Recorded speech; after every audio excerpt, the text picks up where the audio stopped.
تیاری کر کے آیا تھا کہ شاید میں کیونکہ ایک باہر سے آیا ہوا آدمی ہوں، مگر میں نے اپنی زندگی کے سب سے زیادہ برس یہاں گزارے ہیں۔ میں نے اپنی زندگی کے 32 سال 80 برسوں میں اسلام آباد میں گزارے، گویا میں اس کا اعزازی شہری رکھتا ہوں۔ خواتین و حضرات، مجھے یہ ایک ہی مسئلے پہ گفتگو ہو جائے تو کافی ہوتی ہے، پرویز رشید صاحب نے بات کی نشاندہی کی، اور کیونکہ وہ سیاستدان ہیں اس لیے وہ اس سے پہلو کاٹ کر دوسری طرف نکل گئے، اور وہ مسئلہ تھا شناخت کا مسئلہ۔ جب ہم پاکستان کی تاریخ کے بارے میں بات کرتے ہیں تو اس کے بھی بہت سے مسائل ہیں، جو مسائل پاکستان کی تاریخ کی تفسیر و تعبیر کے ہیں، وہی مسائل اس خطے کی تعبیر و تشریح کے بھی ہیں۔ مثلا ہم شروع کرتے ہیں جب کہ 1947 سے ابھی جو خطہ زمین ہے یہ کتنے برسوں سے آباد ہے، اس میں کون کون سی تہذیبیں آئیں، کون کون سے مذاہب آئے، یعنی اس میں کسی یہ کوئی روایت نہیں ہے، یہ کوئی سمجھیے شیر چلی کی کہانی نہیں ہے کہ جو وادی سواں ہے یہ تاریخ کا پری ہسٹورک پیریڈ میں موئنجو اور بیبلونین اور جو میسوپوٹیمین سویلائزیشن ہے اس سے بہت پہلے کی تہذیب ہے، اور اس کے بعد ویدک تہذیب ہے اور موئنجو کا زمانہ ہے اور وغیرہ وغیرہ وغیرہ۔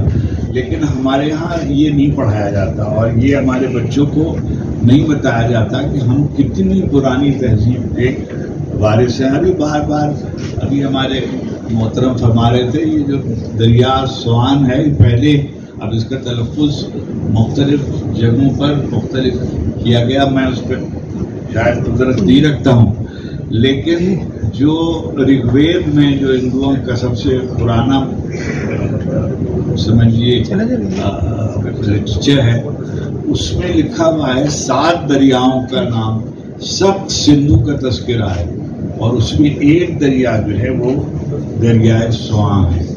اور یہ انہوں نے یہ بات مجھے پہلے نہیں معلوم تھی، مجھے سجاد کی تحریر سے معلوم ہوئی کہ یہ جو نالا دئی اور جو ورنگ نالا اور جو سواں کا نالا جسے ہم کہتے ہیں، یہ سب ایک دریا تھے، اور اسی لیے اس میں بہت پانی تھا، اور پانی کے دنیا کی تمام بڑی تہذیبیں پانی کے اطراف وجود میں آئیں، اور وہی ایسے تھا کہ بہت سے ناز کرنے کی چیزیں ہمارے بچوں کو نہیں بتائی جاتی، انہوں نے اس کا ذکر کیا ہے اور بہت سرسری ذکر کیا ہے، لیکن ذکر کیا ہے۔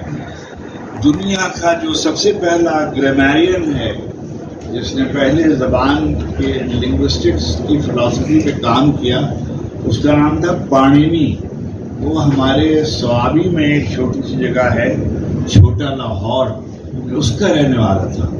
اچھا، اب قصہ یہ ہے کہ یہاں ہمارے یہاں نہ سنسکرت کی تعلیم دی جاتی ہے، چلو بھائی دشمن آپ کہہ لو، آپ سمجھتے ہو نا دشمن ملک، تو دشمن ملک کی زبان اور اس کی تہذیب کو تو جاننا چاہیے، اس کی زبان کو تو پڑھنا چاہیے، آپ وہی زبان نہیں پڑھتے۔ اچھا، آپ کیسے جانیں گے؟ میں یہاں بیٹھے ہوئے تمام نوجوان بیٹھے ہوئے اور صحافی بیٹھے ہوئے جو اس ملک کے بہت پڑھے لکھے لوگ ہیں، کتنے لوگ ہیں جنہوں نے پانینی کی کتاب اشٹادھیائے کتاب کوئی نام بھی سنا ہوگا، اور کتنی لائبریریاں اس ملک کی ہوں گی جس میں اس کا کوئی نسخہ بھی موجود ہوگا۔ اچھا، ہم ذکر کرتے ہیں، اظہر نے بھی کیا ہے تذکرہ، کوٹر نے کیا کہ ارشاد کا تذکرہ کیا، اور جب انہوں نے بہت سے اس قدر اچھے حوالے انہوں نے دیے بھی لکھے۔ سر آپ کی توجہ کے لیے میں گزارش کروں، 1922 میں ایکسکیویشن شروع ہوئی تھی موئنجو دڑو کی، اور موئنجو دڑو اور ہڑپا، مارٹینو ویلر اور سر جان مارشل جو تھے انہوں نے بھی اس کو यहाँ गंधारा को अनर्थ करना शुरू किया। 100 बरस उसके हो गए, कहीं आपने सुना कि उसकी कोई सेलिब्रेशन हुई हो, कोई सदी मनाई गई हो, कहीं उसका जिक्र किया हो? जिक्र हम करते होते हैं तक्षशिला, गंधारा, हमें ये भी नहीं मालूम है कि वो तक्षशिला है, उसके मानी क्या है। हम रवायतों में अभी देखिए, तक्षशिला संस्कृत का एक लफ्ज है जिसके मानी है तथ्य, इसकी मानी है सच। शिला वो जो पत्थर पर लिखा गया, तक्षशिला का मतलब ये जो पत्थर पर लिखा गया सच। तो गौतम बुद्ध के जो श्लोक लिखे गए थे, इन्होंने तस्करा किया है बुद्धिस्ट पीरियड का भी, इन्होंने वैदिक पीरियड का भी तस्करा किया है। अब ये आ जाते हैं यहाँ परवेज रशीद साहब, मुझे तो ये बात नहीं मालूम थी, मैं भी बिल्कुल इस गलतफहमी में था, मुझे एतराफ़ करना चाहिए। इस किताब के पहले मुझको नहीं मालूम था कि हिंदू मुस्लिम फसादात की बुनियाद रावलपिंडी में पड़ी, ये मुझे नहीं मालूम था, ये आपकी किताब से मालूम हुआ। मुझे पंजाब में कुछ हुआ था और अच्छा, और उसकी बुनियाद में जो साहब थे उसका जिक्र आपने किया है, मैं नहीं कर सकता हूँ, इसलिए कि मुझे घर भी जाना है और मैं जिंदा भी रहना चाहता हूँ। एक सुपर पावर का जिक्र तो हजरत ने कर दिया, जो दूसरी सुपर पावर है उसका मैं जिक्र करने का मुकाबिल नहीं हो सकता। तो ये और इस कदर ये एक, इससे पहले अजीज मलिक साहब और राजा ज़हूर अख्तर साहब और अख्तर इमाम साहब और शिराज हैदर, इन लोगों ने इस खित्ते में, और अली शाह सिद्दीकी, इन लोगों ने इस इलाके के बारे में लिखा, मगर मैं समझता हूँ कि इस कदर तफसील से और इस कदर हवाले के साथ जैसे सज्जाद ने तारीख बयान की है, ऐसी अभी तक कोई एक जामे किताब मौजूद नहीं। होते हैं वो बिखरे हुए होते हैं, और हम मैं जो थोड़ा बहुत अदब से ताल्लुक रखता हूँ, हम लोग लिटरेचर वाले सहाफत वालों को कुछ मुख्तलिफ समझते हैं, मगर वो सहाफत जिसको बाकी रह जाना है वो लिटरेचर का हिस्सा होता है। सज्जाद अहमद के कॉलम जो हैं सज्जाद के, वो लिटरेचर का हिस्सा है, रीडेबल कॉलम, जबरदस्त। ये एक पुराने ज़माने में, अंग्रेज़ों के ज़माने में क्रॉनिकल्स होते थे, गज़ेटियर्स होते थे। ये एक ऐसा गज़ेटियर है जिसमें इन्होंने समझिए 7,500 साल की तहजीब को मुख्तसरन बयान कर दिया है। अभी आपका काम है कि आप इसको पढ़िए, किसी हिस्से को आप ज़्यादा पढ़ना चाहते हैं उसको आप तफसील से पढ़ लीजिए। पाकिस्तान वाला जो हिस्सा है वो इतना दर्दनाक है कि उसका बयान परवेज रशीद साहब इस कदर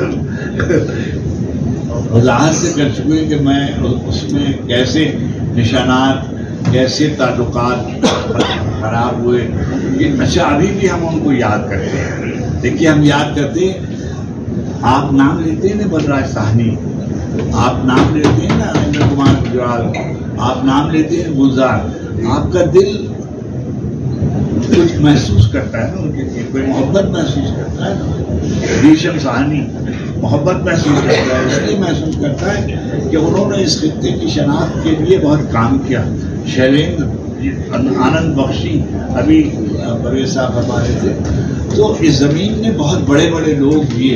अभी आप देखिए, अजीज मलिक की तहरीरें जो हैं पोटोहार पर, या रशीद निसार की तहरीरें जो हैं पोटोहार पर, नासा रहते हैं, यही बरामद नहीं, फराहम नहीं है।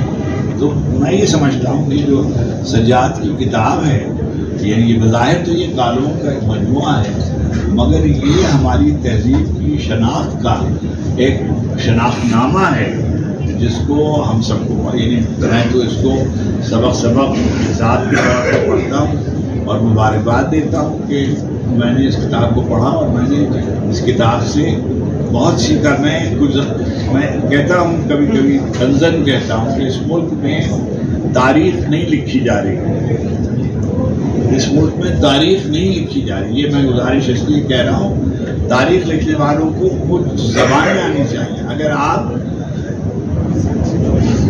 बुद्धिस्ट पीरियड को लिखना चाहते हैं तो आपको पाली आनी चाहिए। अगर आप पाली जबान से नावाकिफ हैं तो आप बुद्धिस्ट पीरियड को नहीं लिख सकते।